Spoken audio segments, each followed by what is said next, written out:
In today's video, I'm going to teach you how to connect Discord to Supabase OAuth Guide 2026.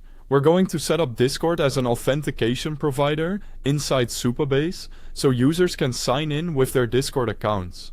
This walkthrough keeps things simple and focuses on the exact spots in the Supabase dashboard you need to visit, plus a few tips to help you avoid common mistakes. Start by heading to supabase.com in your browser. If you're new to Supabase, you can create an account. Otherwise, log in as you normally do. Use your existing email and password or your preferred single sign-on method. This part is quick. Once you're in, you'll land on your dashboard. Here, choose the organization that contains the project you want to work on. Organizations are just a way, Supabase groups, projects, billing, and permissions. So make sure you're in the right one for the app you're configuring. Next, pick the project where you want Discord login enabled. If you don't have one yet, you can create a new project first. After selecting or creating your project and waiting for it to be ready, you'll enter the project view. On the left sidebar, you'll see the main navigation for this project. This is where you'll manage your database, storage, and security settings. For authentication, we're going to the section labeled Authentication.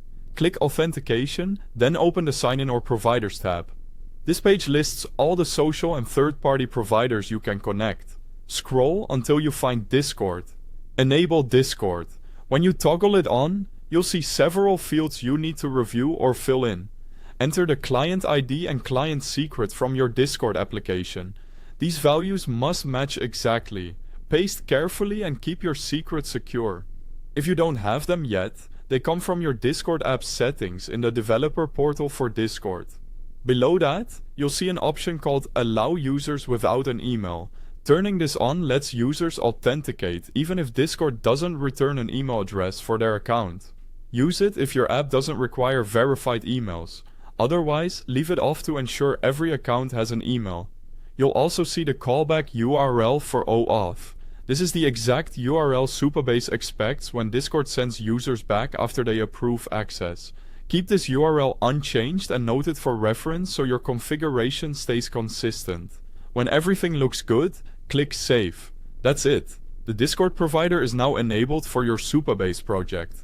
From here, your application can offer sign in with Discord using Supabase Auth.